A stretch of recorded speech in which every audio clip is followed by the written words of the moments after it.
Today we are going to be comparing the folding mechanism of the Segway GT2 versus the Dualtron Thunder 2. The reason I wanted to show you guys this was because of, I always talk about portability. You're gonna see where each of this electric scooter have something good and both bad about it. Now the GT2, the locking mechanism here is perfect. It's super strong, it's easy, and there's no play, there's nothing on there. If you want to open it up to fold this down, you lift the red button that's on the red area right here, you lift it up, you push this forward.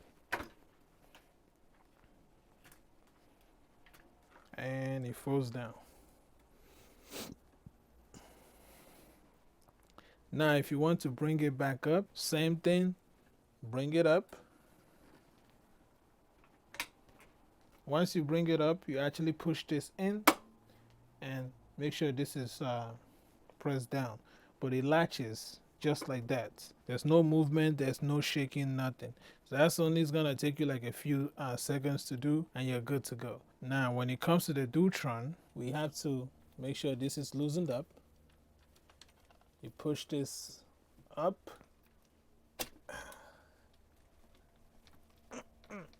You fold down.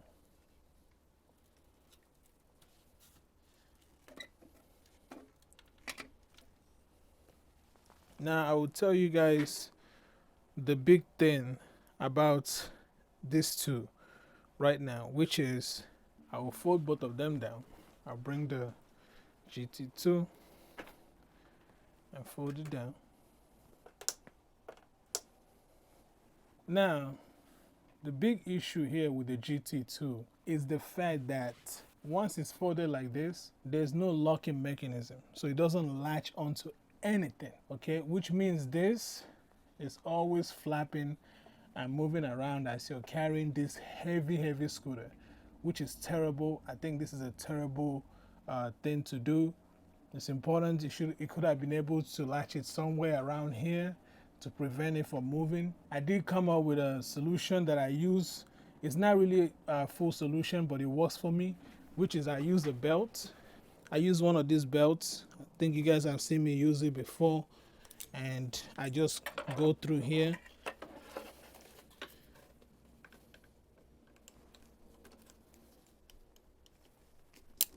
And clip it on there. Now this helps to provide less movement when I'm transporting the GT2. I'm sorry guys, the battery on the other camera died. So we're gonna move this out of the way and bring the other camera over here. So we can continue the video. Making videos is a bit discouraging, but I try my best to make sure that I can still make videos no matter what happens for you guys. But anyway, you guys can clearly see that this is how I lock this thing. It helps to restrict the movement that this makes when I'm carrying it during transportation. I don't know why Segway made this like this, but this is a terrible thing, and they need to find a way to either make something that say that this thing latches onto something against this area. So it either latches against this area or latches against like where I have this belt at, because this belt is not really enough to keep this thing from moving, and it need to not move at all. Okay, but this is my little DIY solution for the moment when I'm transporting this stuff. That's what I'm using. That's how I'm using it. You're welcome to do the same. You can find these belts on Amazon. They are not that expensive, man. That's one thing I really do not like about this GT2. Now you guys already know I like the lock. I really like this lock that they have on here. Boom, you click it in and you're good to go. You're ready to start riding right away. Dualtron Thunder 2, even though the Dualtron Thunder 2 does have a latching mechanism, which you can, it's right there. You fold it all the way down and it latches down there perfect, and you can pick up this scooter. It makes it way easier for transport. The Dualtron Thunder 2 is better for transportation if you're taking it anywhere than the GT2. The GT2 is something that you're gonna have to drive from your house to wherever you're going and then drive it back. If anything happens to it on the road while you're going, just forget about it. You're gonna have to walk it home. Otherwise, trying to get an Uber or Lyft, it's gonna be a pain in the ass lifting this thing to put it in their car.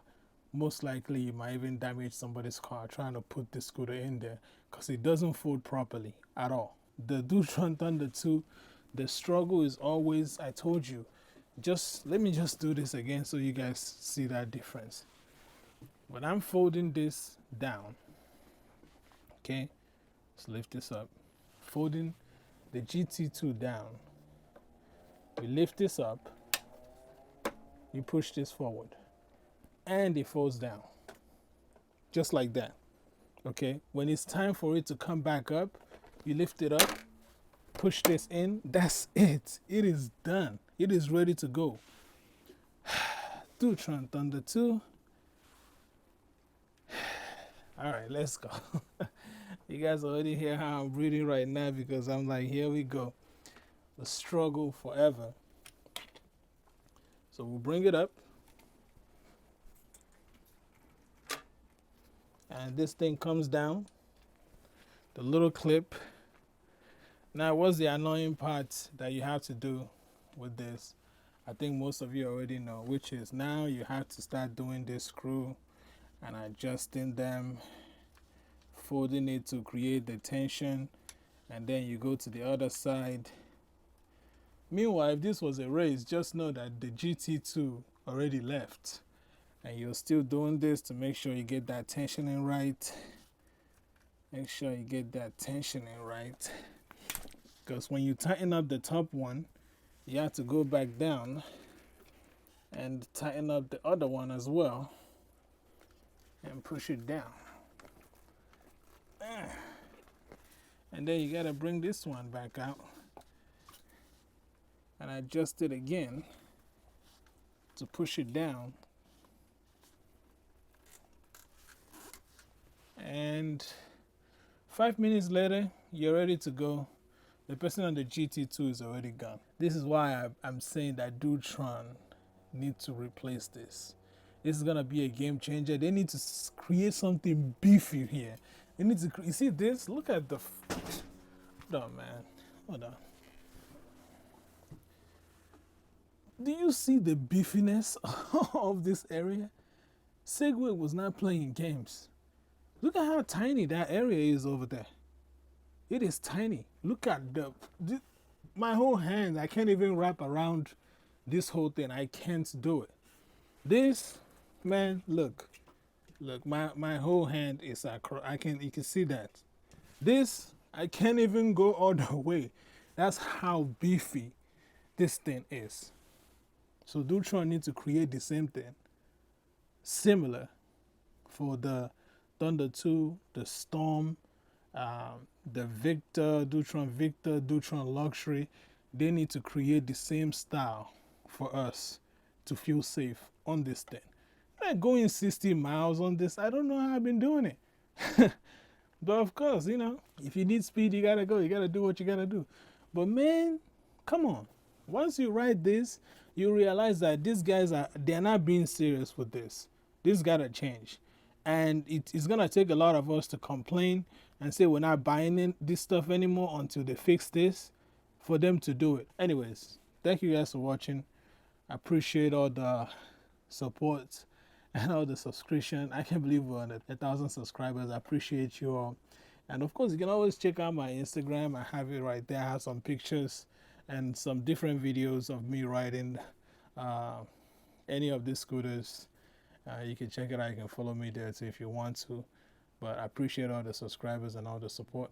I continue to make content that add value. And peace out.